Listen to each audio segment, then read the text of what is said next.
existem alguns antibióticos que justamente eles vão atuar nessa parede celular.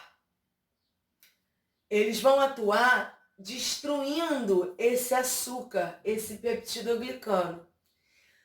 No que eles destroem esse açúcar, esse peptidoglicano, né?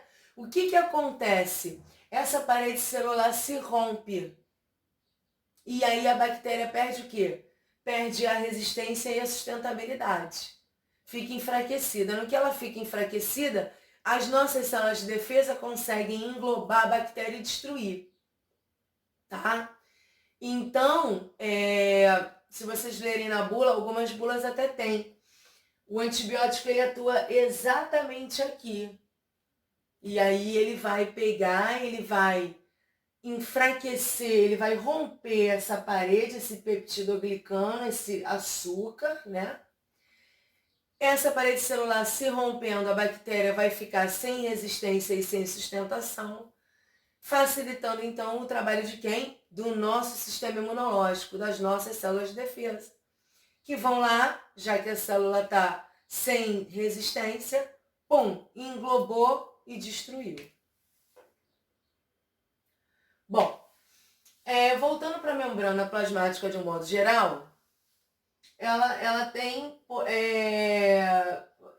acontecem processos de troca entre célula e o meio externo, né? O meio extracelular.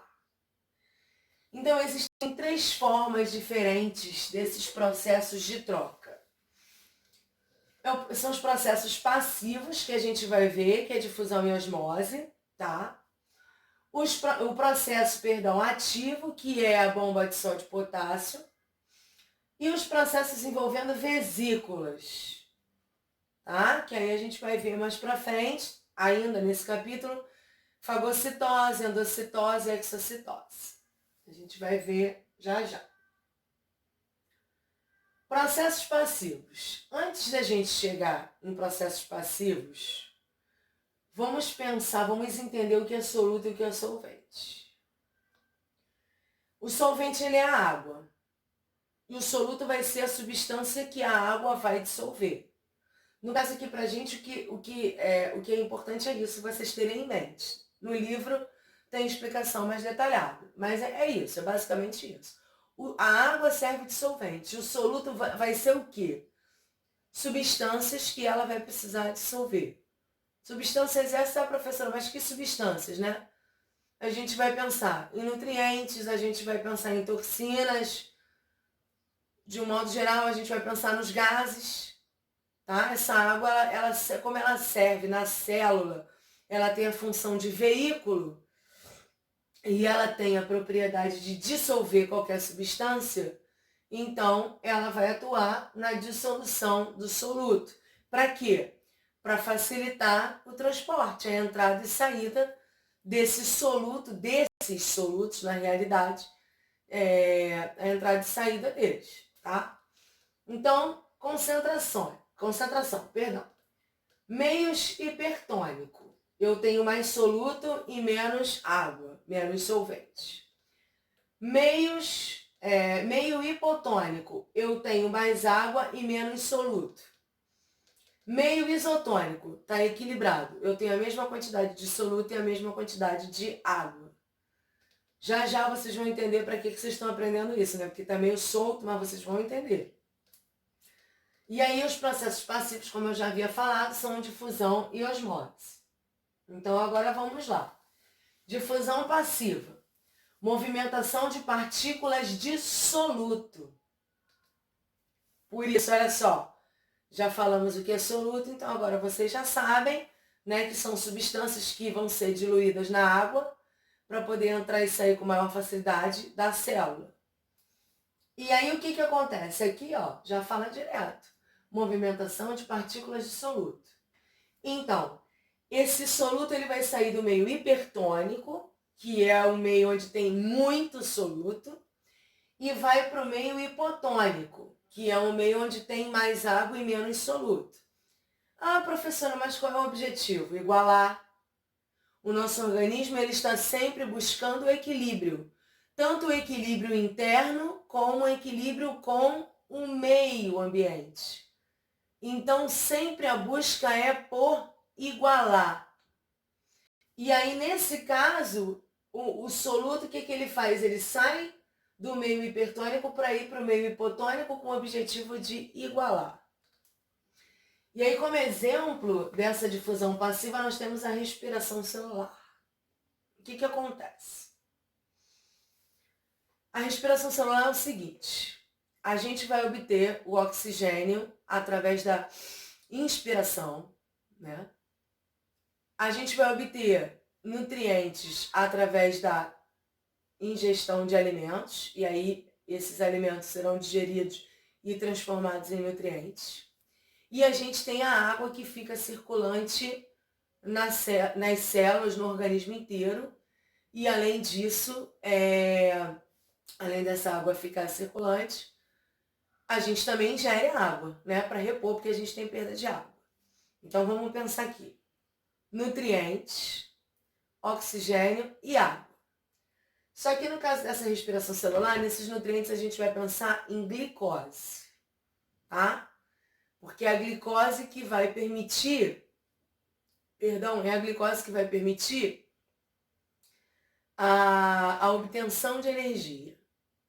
E é através da glicose que a célula consegue obter energia. Para quê? Para funcionar. Sem energia, babau, a célula morre, tá? Então, o que acontece? Eu tenho glicose, oxigênio e água que vão entrar na célula, né? E aí entrou na célula, ocorreu o processo de respiração celular, processo pelo qual a célula vai obter energia, vai liberar energia. Só que desse processo eu tenho um produto final, que é o gás carbônico, os resíduos e a água. A água, sempre água, tá?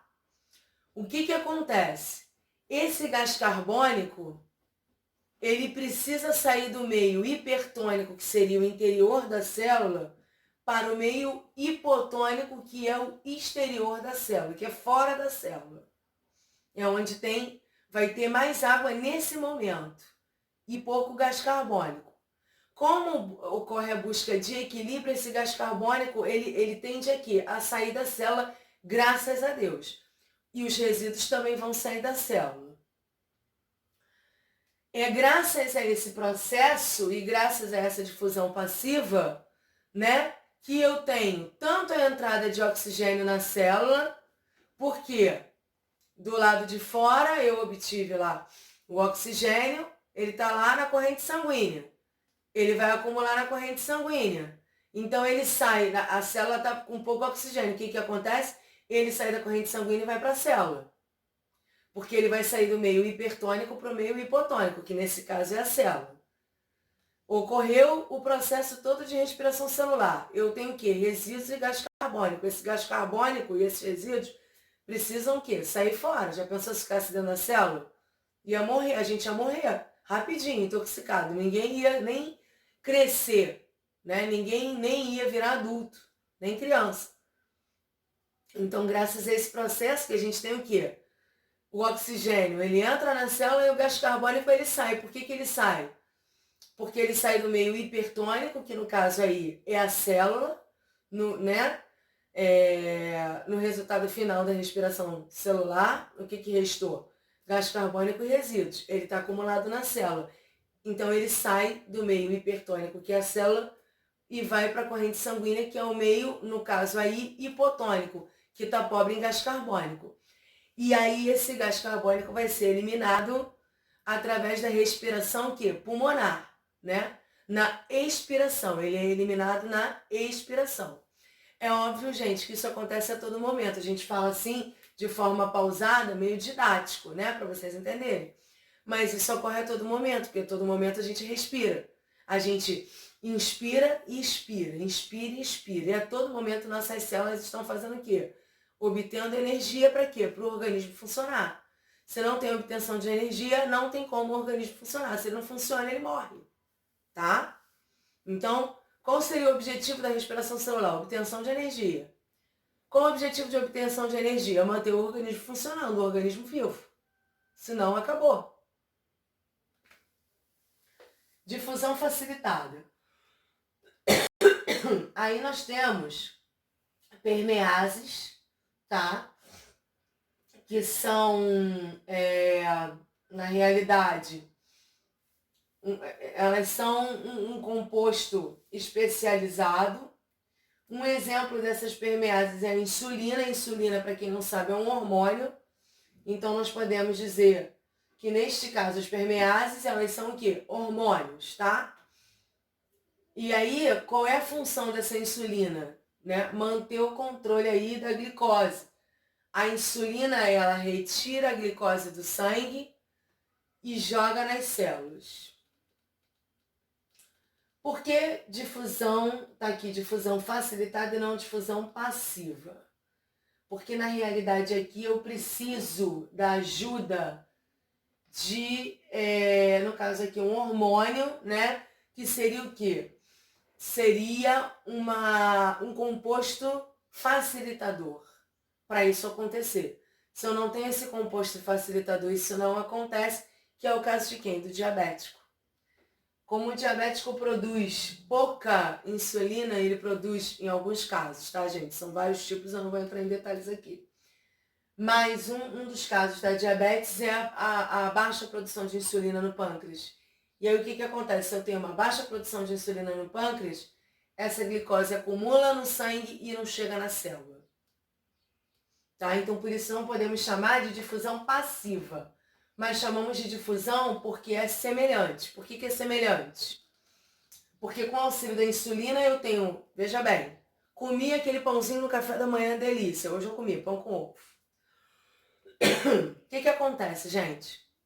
O pão, ele é fonte de energia, ele é fonte de glicose, tá? Ele é um açúcar gigantesco, ele é um carboidrato, né? E é quebrado e transformado lá no final em glicose.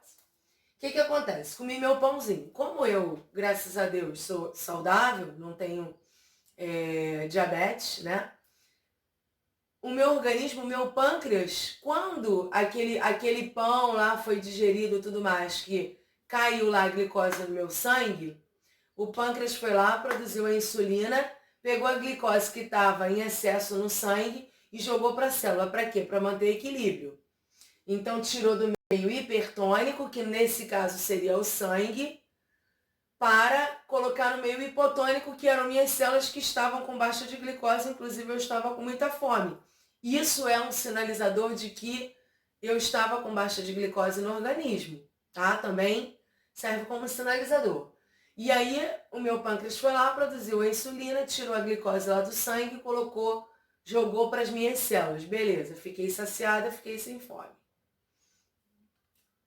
E aí, a gente até tem um outro hormônio que não está escrito aqui, que é o glucagon, que aí quando você tem uma baixa de glicose no sangue, que a gente chama de hipoglicemia, vocês já devem ter ouvido falar, esse glucagon, ele avisa, entre aspas, né, ao centro da fome, que está presente no sistema nervoso central, ele avisa para esse centro da fome para mandar uma mensagem para o estômago, porque a nossa fome na realidade não é no estômago, a gente tem repreensão, manda e a gente começa a sentir o estômago doer com fome de novo. Por que isso?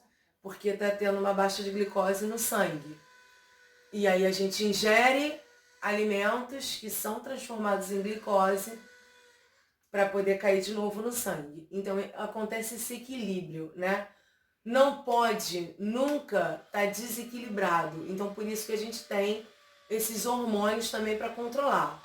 E a gente chama de difusão facilitada, tá? Por causa da presença desses hormônios. Difusão passiva não temos presença de hormônio. Temos apenas o soluto, que vai sair do lugar mais hipertônico, ou seja, com mais soluto, para o lugar com menos soluto, para o lugar hipotônico. Osmose.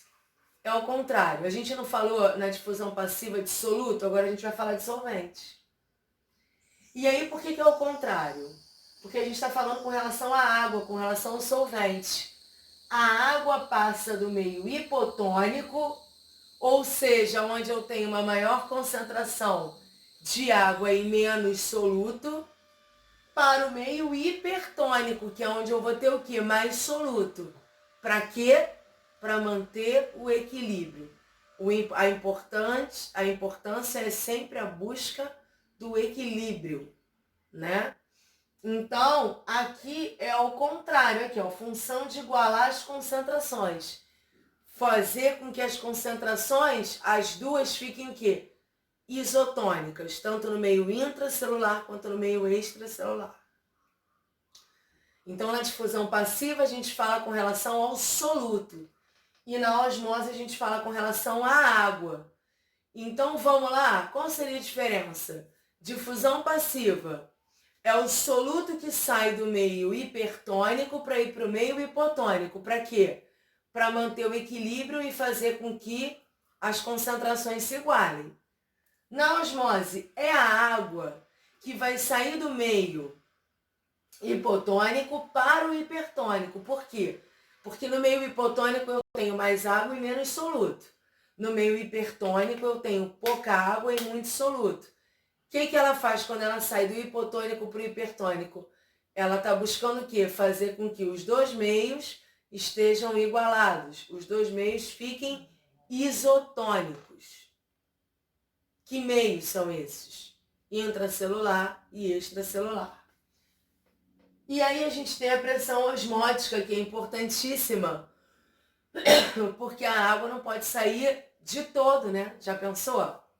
Sair totalmente de dentro da célula para o meio extracelular, ou então sair do meio extracelular e entrar na célula, assim, sair toda do meio extracelular e ir toda para a célula, ficaria o quê? Desequilibrado. Então a pressão osmótica, ela atua nesse equilíbrio entre os dois meios. Ela vai controlar essa saída de água, ela não vai deixar a água sair toda, entendeu? Ela não vai deixar a água sair toda do meio hipotônico para o meio hipertônico, ela vai controlar essa saída da água, tá? E isso é importantíssimo, né? Porque se ela não controlasse, a gente ia ter um meio sem água nenhuma e um meio cheio de água.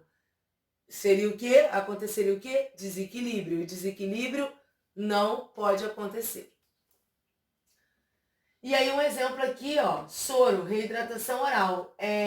Já ouviram falar em soro, né? Quem tem diarreia, quem já teve diarreia deve ter tomado já Pedialite, né? Ou outro soro qualquer, soro caseiro.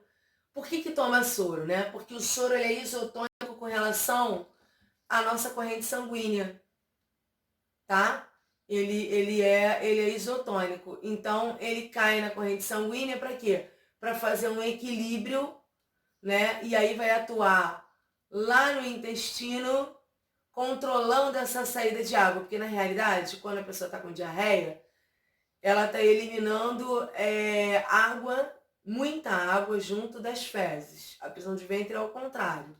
A prisão de ventre, a pessoa, ela elimina pouca água, as fezes ficam ressecadas, então tem pouca água.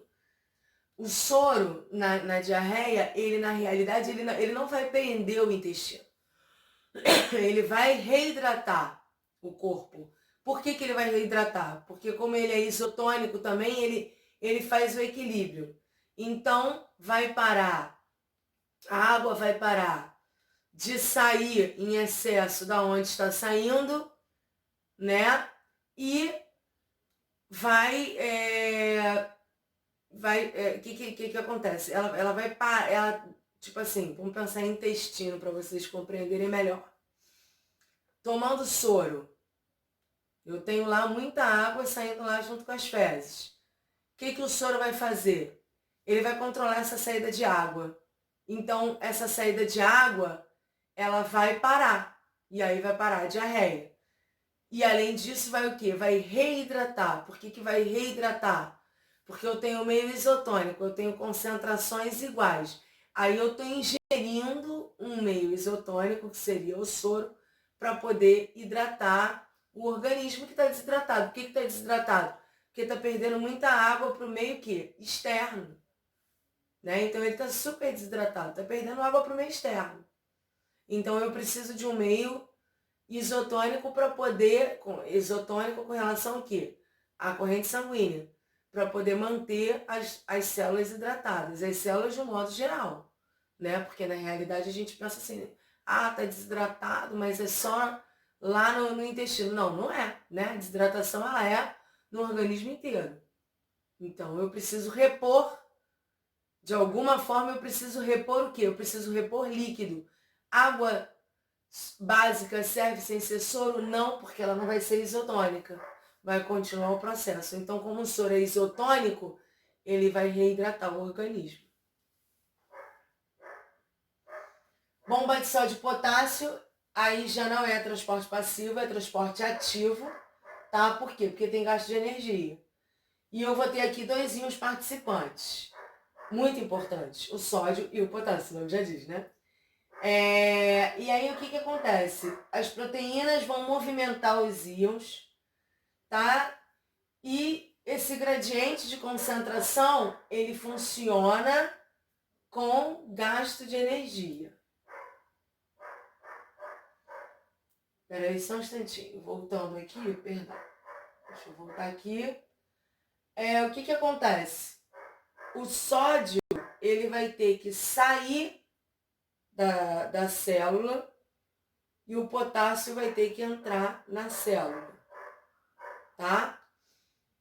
Então, eu preciso manter, para quê? Para manter esse equilíbrio, né, de sódio e potássio na mesma concentração, no meio intracelular e no meio extracelular. Eu preciso desse controle. A gente chama de bomba de sódio e potássio, já está aí, e ela, na realidade, ela controla, por exemplo, os impulsos elétricos do coração. Né? O nosso coração, ele só bate, né, que a gente chama de sístole e diástole, que são os batimentos cardíacos. É quando o coração contrai e relaxa, né? Faz tum-tá, tum-tá, tum-tá, tum-tá. Então, esses batimentos, eles dependem dessa bomba de sódio e potássio. Ela precisa funcionar muito bem. Essa bomba de sódio e potássio está presente nas células, tá? Outro sistema também que é utilizado essa bomba de sódio e potássio com muita frequência é o sistema nervoso, tá? Também é utilizado muito essa bomba de sódio e potássio.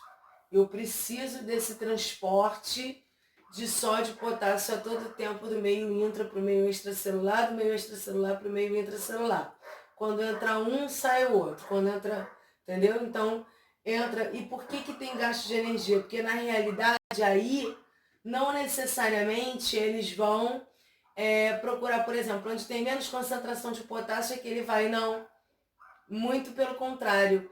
Normalmente ele vai para onde tem mais concentração, tá? Na realidade esse sistema é um pouquinho diferente.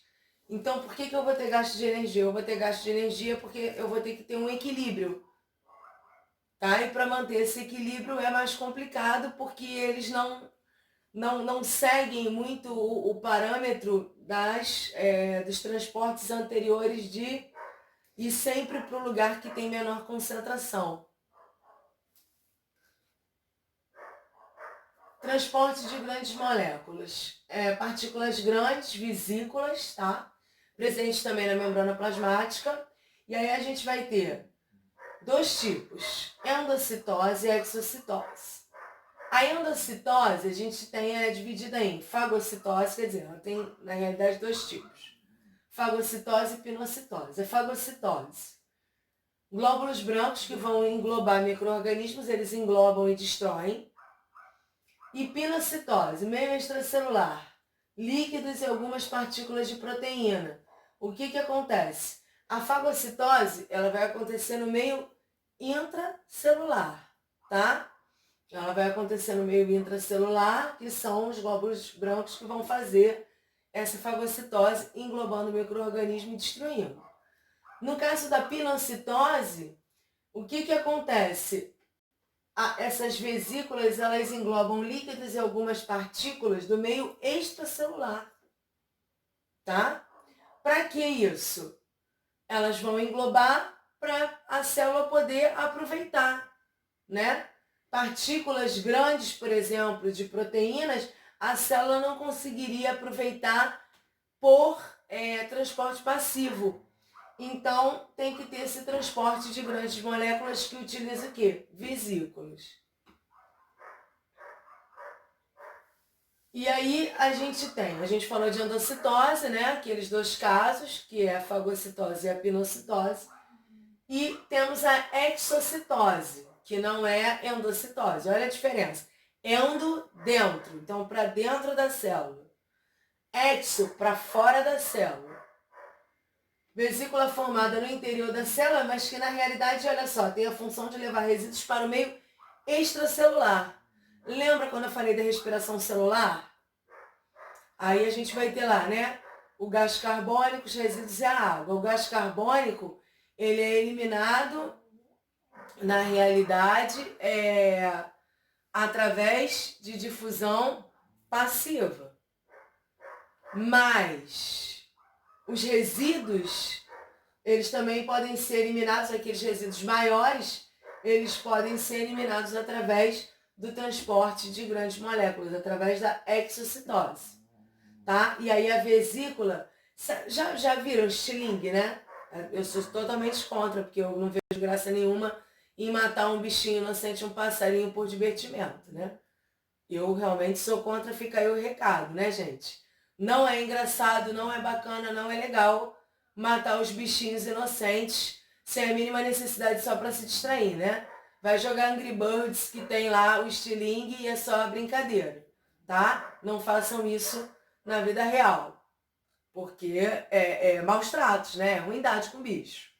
Bom, mas só para vocês pensarem, vamos passar em Angry Birds, então. Puxou lá o estilingue, né? Para quê? Para o bichinho sair voar, né? No caso do Angry Birds. Não sei se vocês já jogaram. Eu adorava jogar. Hoje em dia não tem mais tempo. Na relação aqui, levar os resíduos para o meio extracelular é a mesma coisa. A célula, ela forma uma vesícula, né, interna, que vai fazer de dentro para fora, entendeu? Porque aí o que acontece? Essa vesícula vai englobar o resíduo que ela quer jogar para fora e vai fazer tchum! E vai jogar o resíduo para o meio extracelular. Graças a Deus, nós temos também essa função. Por quê? Porque senão teríamos acúmulo de resíduos no nosso organismo, nas nossas células, o que levaria muito rapidamente à morte, né? Por intoxicação. Bom, gente, é isso, tá? Por hoje. Façam os exercícios do livro, páginas 74, 78, 79, 80, 84 e 85. E aí, depois vai ser postado o vídeo da correção, tá bom? Mas façam os exercícios, não fiquem aguardando a correção para copiar, senão vocês acabam não tendo dúvida e acabam não aprendendo. Façam os exercícios direitinho, tá? Porque aí, um outro dia, vai ser postado a correção dos exercícios. Qualquer dúvida, é só perguntar lá na plataforma, tá bom? Beijo pra vocês.